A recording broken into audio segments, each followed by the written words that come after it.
installation of the Idea gear indicator. Gear indicator is a 6-foot cord with a little digital unit display that can be mounted pretty much anywhere. I think I'm going to install this right up underneath my visor for the speedometer so I can see it right in front of me. And it comes with a 6-foot cord with a plug that connects to the data link connector, and it gives you instructions and step-by-step setup in order to activate the unit and sync with the gears. The actual connection goes underneath the seat. You'll find a unit, spare unit under this. I've already connected it. It's a red housing, and then this plug here, a 4-prong plug, connects to it with a whip that's a 6-foot whip that runs into this gear indicator here.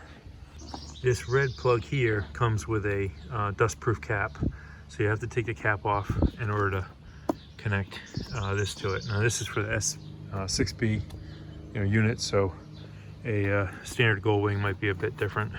There's only one way it'll plug in. You just have to make sure you're aligned properly and plug it in.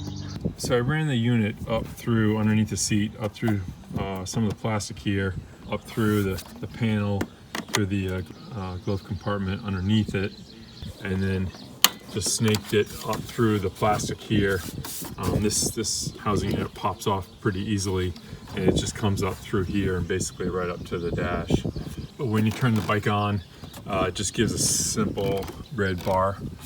Actually, it doesn't show up anything until the engine's started, and it just shows a red dash in the center. The only negative with these gear indicators is that they only display the gear when you're actually in gear and the clutch is out. You're actually moving with it. So as soon as you pull the clutch in, then it goes back to a dash in the center. So that's probably the biggest negative with it. But as long as you're watching it, paying attention, you'll always know what gear you're in as you're downshifting and you come to a stoplight. So once it's plugged into the data link connector port, the DLC, then there's a sequence that you have to go through in order for it to register what gear it's in. And that'll be listed in the instructions. I'm not going to go through it because it might be a little bit different depending on what brand of unit you buy. But essentially you just go out and ride it. You have to keep it within a certain RPM range for a certain length of time before you upshift.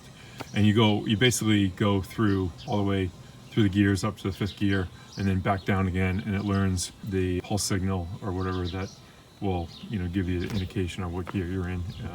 I think it works off an RPM range. I'm not really sure, but it's fairly easy to do. It's just when you go and you take off, you're going to need kind of like some open road. It's a road where there's not traffic, stop signs, there's traffic lights that are going to screw up your sequencing. So just keep that in mind. So I'll start it up and I'll just show you what it looks like. It might be hard to see in the sunlight, but so it registers. It'll run through all the gears. Took a little while to start up just because it's been so cold lately. I think my battery's starting to die on me. It's 2015, so it's almost 8 years old now, so it might be time for a new battery. But you can see it's just a dash.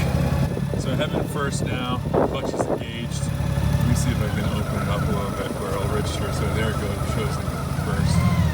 And then when you pull the clutch, like now, it goes back to just a simple dash. So you can pull the clutch out a little bit if you're in traffic, and then it'll tell you what gear you're in. I've always wanted a gear indicator. I mean, this does tell you when you're in overdrive, when you're in 5th gear, but it's nice just knowing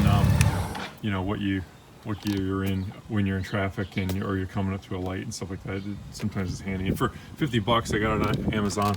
I would definitely recommend it. I see there's some people that will mount them inside their speaker, the grill of the speaker, and that works as well too. Fairly easy to way around it. So.